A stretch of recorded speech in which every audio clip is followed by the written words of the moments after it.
ยืนมามองจนเธอนับห่างไกลปล่อยให้ฉันแขวนคว้างเหมือนคนจีนบ้าไม่มีเธอดูแลแล้วฉันจะอยู่อย่างไรเรื่องนี้เราคงต้องทำใจเพราะถึงอย่างไรเธอคงไม่กลับมาสิ่งที่เหลือทิ้งไว้ก็คือน้ำตาที่เธอฝากกับฉันไว้ก็เกินพอคงไม่รู้แล้วว่าเธอไม่จริงใจเราไม่มีความหมายดูเธอไม่มีน้ำใจไปจากฉันง่ายได้โดยไม่มีร่ำลาก็คงไม่รู้แล้วว่าเธอไม่เคยลืมเธอยังมีเยื่อใยกับคนที่เธอเคยชิดใกล้และเขาเคยทำร้ายเธอคนที่ทนเจ็บช้ำ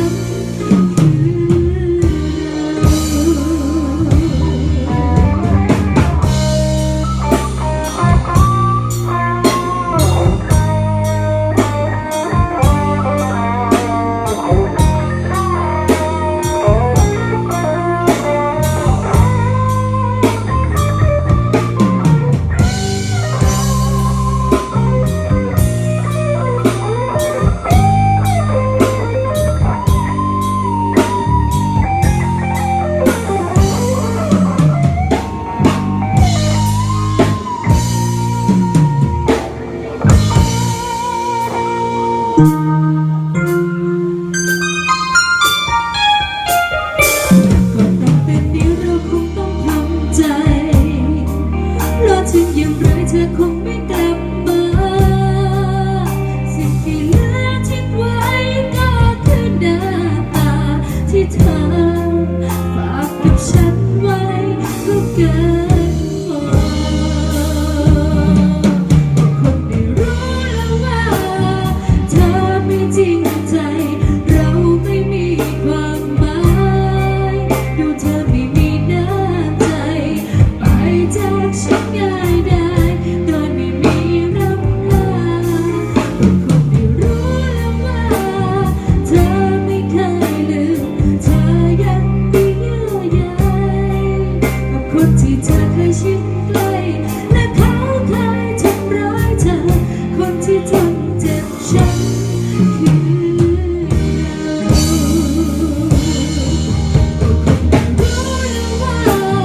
เธอไม่จริงใจเราไม่มีความหมายดูเธอไม่มีน้ำใจไป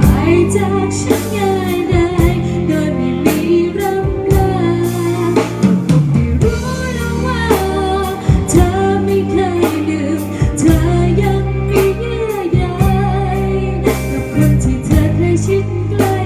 และเขาเคยทำร้ายเธอคนที่ทนเจ็บช้ำ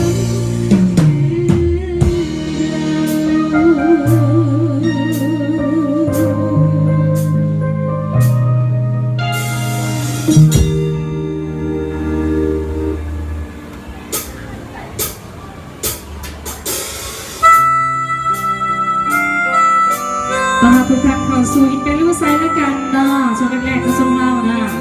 ฟังเพลงซาๆกันไปสักก่อนเด้อ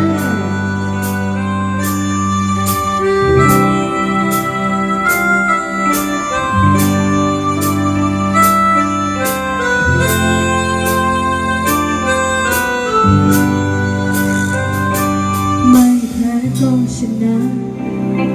ธรรมดากฎเกณฑ์เรานั้นเป็นผู้เล่นยอมรับความเป็นจริงไม่ต้องการอย่าฝืนคืนรักเธอกลับไปเจ็บนี้ไม่เท่าไรในเมื่อฉันเลือกเองรู้ว่าต้องตัดใจทั้งที่แสนจะทรมานเขาคือปัจจุบันส่วนฉันนั้นเป็นอดีตกอดฉันไปนานๆได้ไหม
ยอมรับความเป็นจริง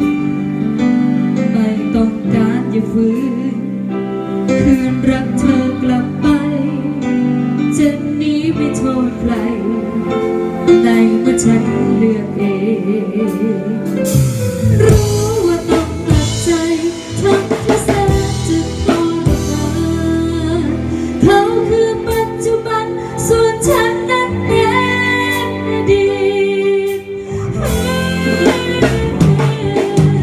ก่อนฉันให้นานๆได้ไหมเป็นสิ่งสุดท้ายเพื่อเอาไม่รักเธอไว้นานหรอกนะแค่ทำเป็นรักก็จากกันไปจะไม่ร้องไห้ฉันขอสัญญาก่อนฉันให้นานๆได้ไหมเป็นสิ่ง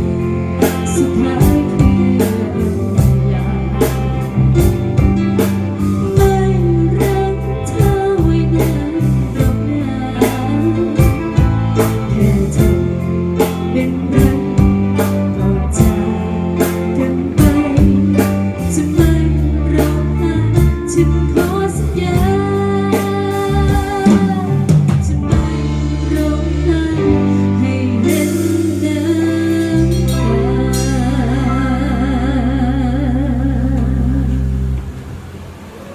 ตาทักทายกันด้วยผลงานเพลงซ่าๆกันแล้วกันเนาะในแนวเก่าๆเนาะ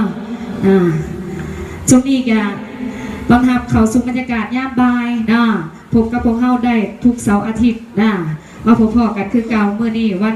อาทิตย์นะวันครอบครัวคือเก่านะ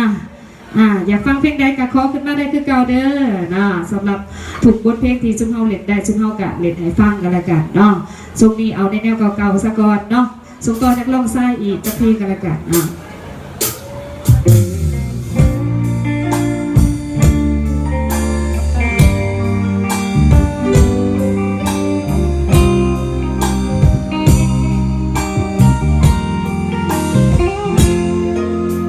รู้ก่อนมีฉันนั้นเธอมีใครและเขาสำคัญเท่าไร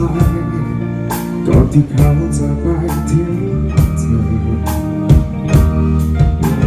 ฉันก็แค่คนที่มีแค่ใจและรับเธอได้เสมอฉันรู้เธอไม่เคยลืมตลอดเวลาเธอรออะไรบางอย่างแต่ก็ยอมพวงสักวันฉันนะหัวใจของเธอว้าวสิ่งที่ฉันนั้นเคยหวาดกลัวไม่ขอให้มันเป็นจริงสิ่งที่เธอไม่เธอไว้วันก็เข้ามาขอความหัวใจและขอเธอให้อภัยและฉันต้องทำอย่างไรเธอบอกกับฉันไม่ต้องกลัวไม่มีอะไรอยู่กับฉัน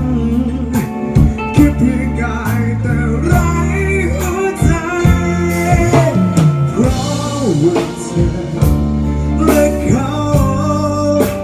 ทานไฟเก่ายังร้อนรอวัน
บอกกับฉันไม่ต้องกลัวไม่มีอะไรดีกับฉันแค่เพียงกายแต่ไร้หัวใจ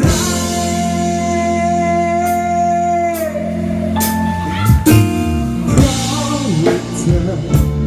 และเขาทานไฟเก่ายังร้อนรอวันหรือปืนแล้วขึ้นมาทั้งนั้นต้องทนต้องเป็นอย่างฉันคนนี้เธอต้องบอกวิธีให้ทำใจ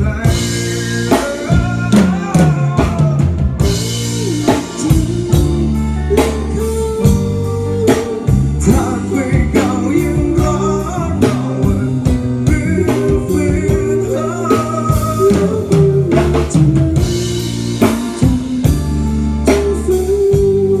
าฉัน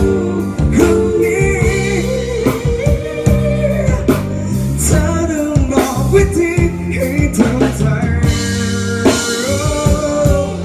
เมื่อทางไฟเก่าของเธอยังมีไฟ อย่าได้ปล่อยฉันตายในกองไฟ